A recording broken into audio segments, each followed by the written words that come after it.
Capitalism, socialism, communism are terms that are based on ideologies, religious choices, historical origins, a country's welfare system, and profession of financial resources.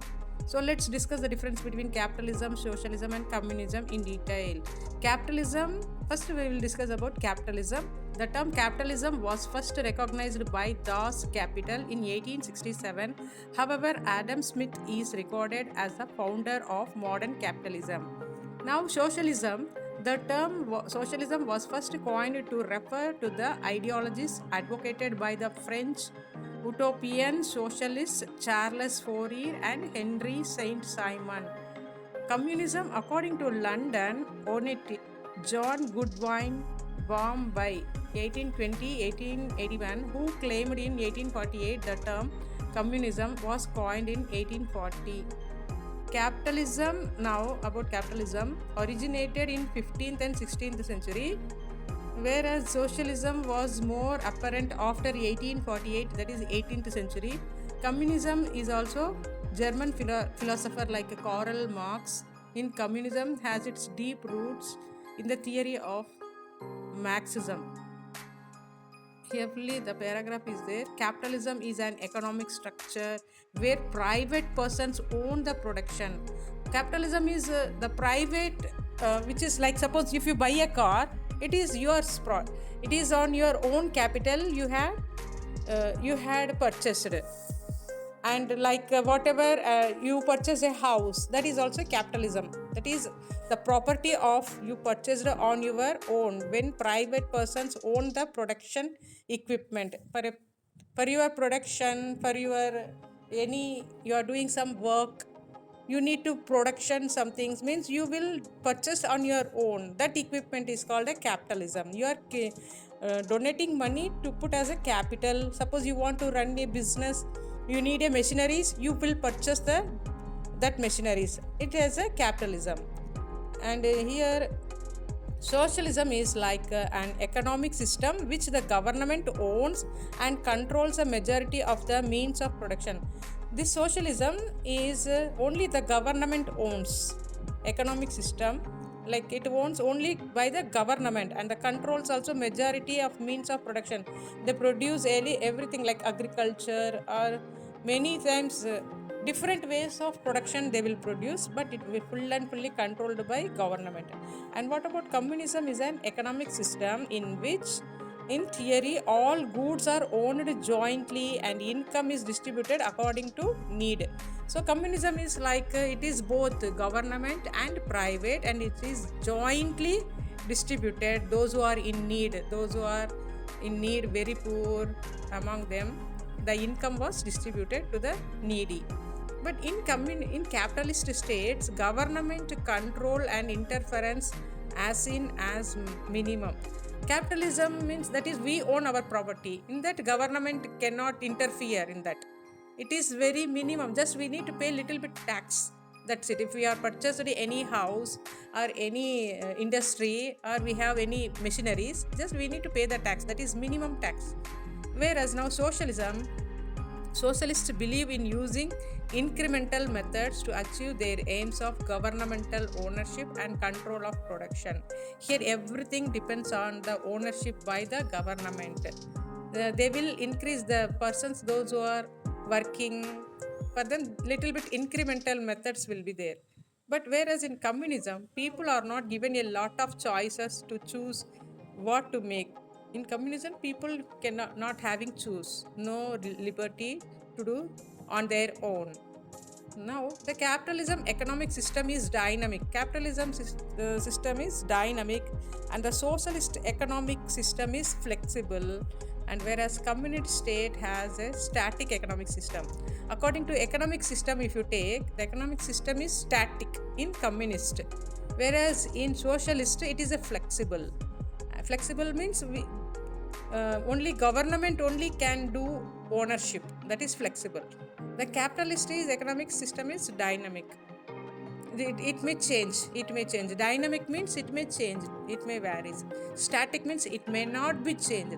It won't change. There is no change. Static means. Flexible means At appropriate, sometimes it will change and sometimes it may not change. Flexible, like flexible. Do you know the meaning of flexible?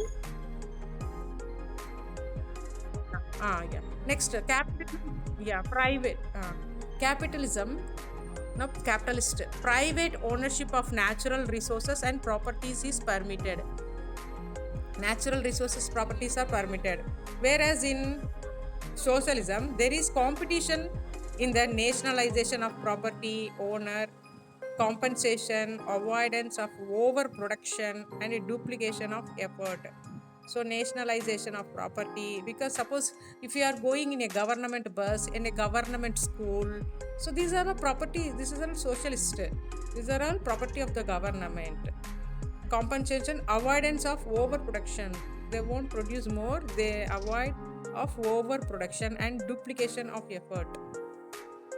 And now communist, there is not much flexibility. Already I told you it is a static, for people choose what to make individuals work to their full potential with compensation determined by the government. The most controlled economies, incentives are used to encourage work as its full potential. Here like what is called communist, in communist, those who are determined by the government, most controlled economies, they will be provided incentives for them, those who working with full efficiency potential. Next, in capitalist states, people are not much concerned about their religious choices. Okay, they are not much concerned about religious. But in socialism, people can freely promote their religion in socialism. In capitalism, they won't change the religious, they are the same religion. But in socialism, the people may change their religion. They can choose any religion, Christianity, any religion.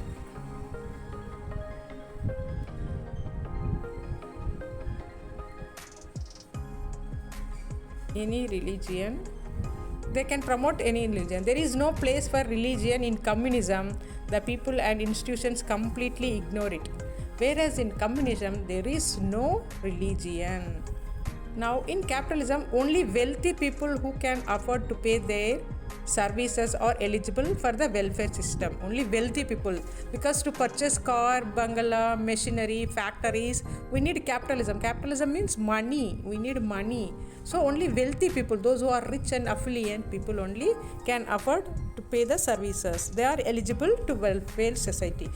This system, that is capitalism system. Now socialism, we can go for socialism, is concerned with the well-being society and is the state's primary concern without exception. Here this is well-being of society. To the people, those who are in the society, they will take care, the government will take care, they provide a government hospital, government schools and primary consultation. So without exception, there is no option, there is a exception. They have provided many of the things to the public. Communism supports social welfare for all with a concentration on public health and education. And the communism only supports on social welfare for all with a concentration on public like a health and education. They concentrate only on health and education. That is what communism for the people. Next, about capitalism, in line with the democratic and liberal ideas. There are liberal ideas. Capitalism seeks to establish a free society, economy and market. Because this is on our own, we are doing on our own purchase. We are, capitalism means we are providing money to purchase something. It is our capital. So in this, people seek to establish free society, economy and market. There is free, that is liberal ideas. Liberal ideas means there is no one to dominate. They have independent ideas.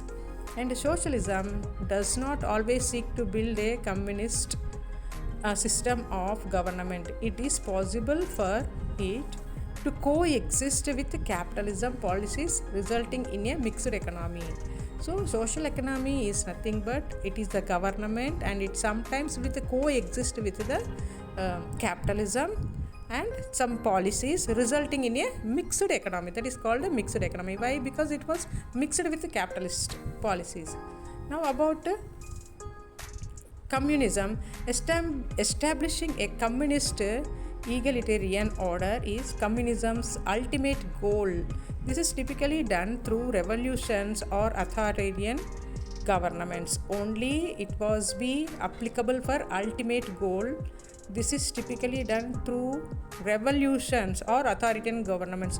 Any revolutions what created, if any revolutions must be occurred, then only the government authoritarians will be given approval for communism. So these are the difference between socialism and communism. Latest updates, do subscribe our channel, hit the bell icon so that you won't miss any videos.